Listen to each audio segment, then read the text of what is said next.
Kakšen mir. Noben ti nikjer ne teži. Tam ne vidim enega kojota. To je pa vse. Jaz našemu Anžetu čisto nič ne verjamem. Tle mi ni čisto noben fovš.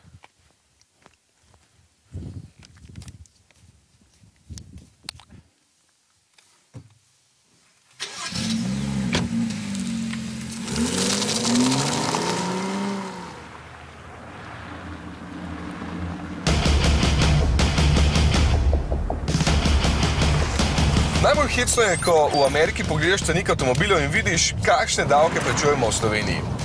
Anžetov X4 je stal skoraj 80 tisoč evrov, moj pa 67 tisoč dolarjev, kar je v tem trenutku okoli 54 tisoč evrov. Odkot takšna razlika? Ja, tukaj je okoli 10% davka, pri nas pa v takšnem primeru tudi 4-krat, 5-krat več. In benzin je 3-krat cenejši, potem pa ni čudno, da si kupujejo stroje z močnimi motorji. Tudi meni je lepše ropota, seveda. Pa dizlov seveda ne marajo, ker so preveč umazani. V bistvu sem ga na redko kateri bencinski sploh videl. Sicer pa ja, na takšnem lepem makadamu je X4 s svojim pogonom izredno zabaven. Lepo predvidljivo drsi, brez težav se ga kroti, ker sta podvozje in krmilni mehanizem odlično usklajena. Tale volan mi je sploh top. Eden najboljših sploh, ker je debel in očitno narejen točno po mojih merah. Dosti je prahu. Me zanima, če tudi v klancu dobro vleče.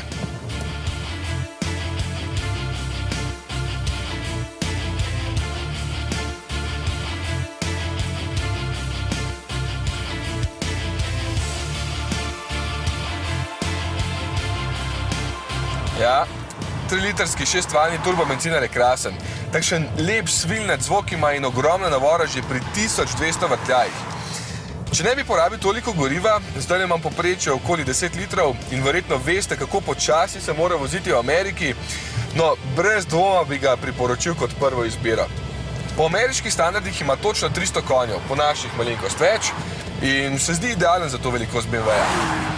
X4 pri nas sploh ni majhen, moraš že vseeno malo poiskati parkirišče, tukaj pa ga pustim na kompaktnih, ki so rezervirani za male avte.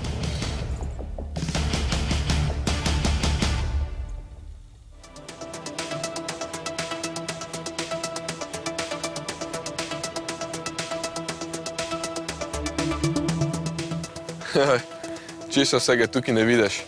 Če si vzameš več časa in se zapelješ malo dlje v puščavo, prideš do teh avionov. Tole je sicer muzej, tamle čez pa je pokopališče, kjer imajo 5000 avionov, ki jih reciklirajo, uporabljajo za rezervne dele in podobno, eni pa celo letijo. In to zato, če bodo jih slučajno še kdaj rabili. Saj veste, Američani so vedno radi pripravljeni, če je treba slučajno kje na sili vzpostaviti mir.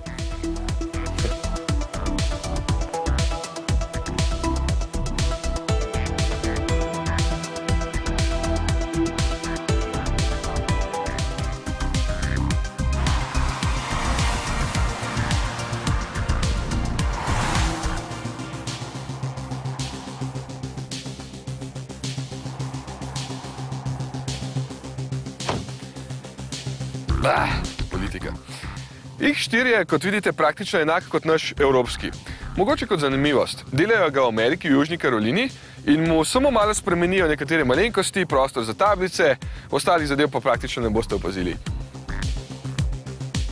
Tale ima le še malo več opreme od Anžetovega, naprimer kompletno električno pomične sedeže, lepši les na armaturki in pa seveda večje platišča. To pač mora biti tukaj. Sicer pa tale avto pri Američanih zbuja spoštovanje in ne zavisti kot pri nas. In mogoče je zaradi malo manjših mer tale za njih bolj ženski, X6 pa seveda bolj moški. Vseeno bo tudi X4 dovolj hiter, da pobegnem Indijancem, če me čakajo zasediki tamle. Ne morem vedeti, kam smo prišli. Včasih so se tukaj vozili s kočijami, danes kakšnih 100 let kasneje pa takole.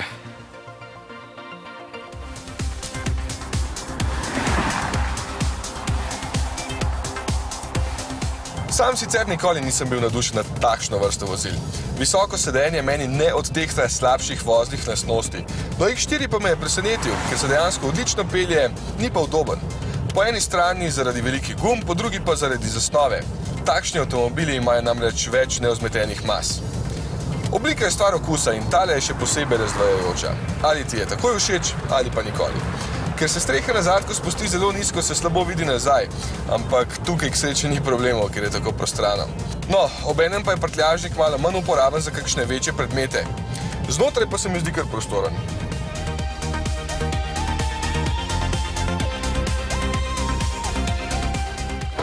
Tudi zadnji se dosti dobro sedi, čeprav na sredini ne sedi noben, ker vas bo še cel dan grdo gledal, da se boste takole ostali pa pogovarjali, ne vem, o vremenu. Čeprav ne vem, kaj me toliko zebe, tako je lepo, not piše, da je plus 37.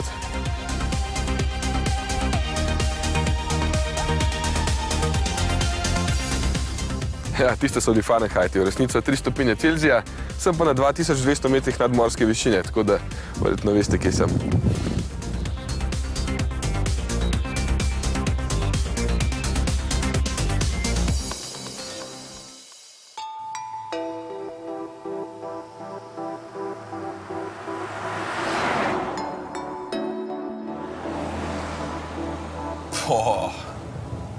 Ta drevesa. Skratka, moderni križanci so postali res miks vsega, kar si lahko izmislite. Tale X4 bi bil rad na pol kupe, pa terenec in še kaj. Priznam, da mu kar dobro uspeva. Zdaj se vozim že skoraj 2 tedna z njim in sva se kar navadila ena drugega. Je pa še vedno jasno, da vzemite X3 ali X5, če potrebujete malo bolj uporaben avto, tega pa pač za izražanje sloga. Je pa po mojem tudi precej boljši od X6, nekako bolj smiseln se mi zdi za naš trg, kjer je manjši. Za Američane mora biti itak vse preveliko, kot naprimer tole. Saj niso normalni. Joj.